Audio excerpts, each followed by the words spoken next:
क्या लग रहा है कि एनडीए में सब कुछ ठीक है या मुकेश सहनी जो कह रहे हैं उसमें दम है? देखिए, लोकतंत्र बड़े बुरे दौर से गुजर रहा है। राजतंत्र की झलक मिल रही है। केंद्र में अपमानजनक सुलूक किया जा रहा है तो पूरे बिहार को बेइज्जत किया गया है। बिहार सरकार का प्रतिनिधि था वो, बिहार के मंत्री के साथ जो अपमान हुआ है ये खेदजनक है। उस पर बिहार सरकार को और एआईएमआईएम के बिहार प्रदेश अध्यक्ष अख्तरुल इमान इस वक्त हमारे साथ हैं।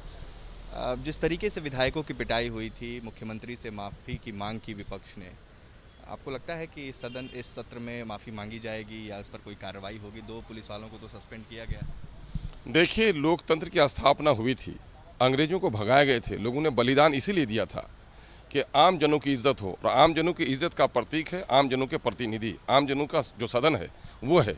और जब विधायक पिट रहे हों तो इसके माने ये है कि हमारे पूर्वजों ने जो सपना देखा, जो बलिदान दिया, वो कहीं ना कहीं गारत होता हुआ दिख रहा है।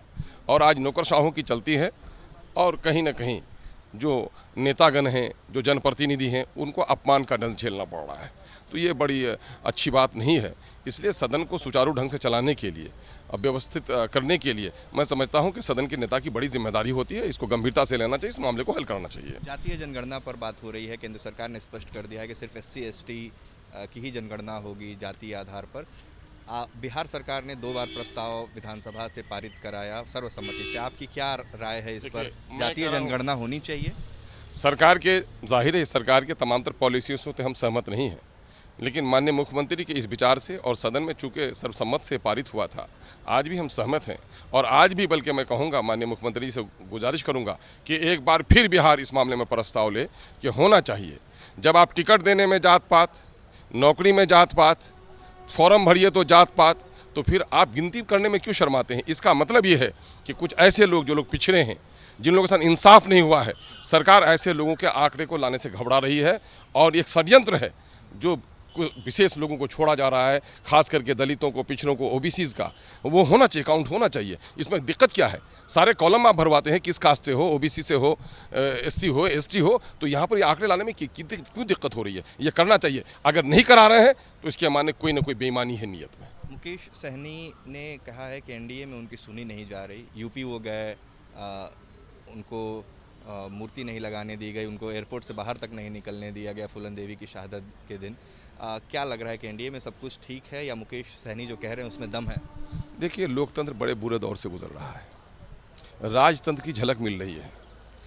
केंद्र में सिर्फ मुख्यमंत्री, ये प्रधानमंत्री की चलती है, सब घबराए हुए हैं।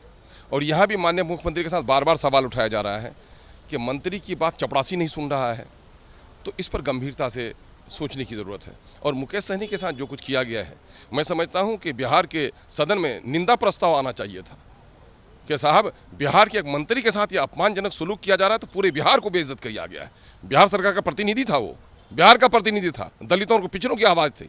ठीक है, लॉ एंड ऑर्डर का सिचुएशन हो सकता है, कोई मीटिंग नहीं करने आप दे सकते हैं, लेकिन इसका मतलब ये नहीं कि बिहार के एक मंत्री को मालगाड़ी में गया, कोई डब्बे का माल हो, उठा के आप फेंक देंगे कलकत्ता की तरफ। ये बड़ा अपमानजनक सुलूक किया, पूरे बिहारों के साथ अपमानजनक किया। कि बिहार एनडीए में भी उनकी नहीं सुनी जा रही। अब सवाल ये पैदा होता है, वो उनके अंदर की बात है, उस मामले में तो हम नहीं कुछ कह सकते हैं, वो उनकी अपनी बात है। लेकिन एक बिहारी होने की हैसियत से बिहार के मंत्री के साथ जो अपमान हुआ है ये खेदजनक है। उस पर बिहार सरकार को और पूरे सदन को निंदा प्रस्ताव पास करनी चाहिए। तो यूपी में जो कुछ हुआ मुकेश सहनी के साथ, उसको देखते हुए निंदा प्रस्ताव पारित होना चाहिए बिहार विधानमंडल में, और साथ ही साथ जातीय जनगणना भी होनी चाहिए। ये कहना है एआईएमआईएम के विधायक और बिहार के प्रदेश अध्यक्ष अख्तरुल इमान का।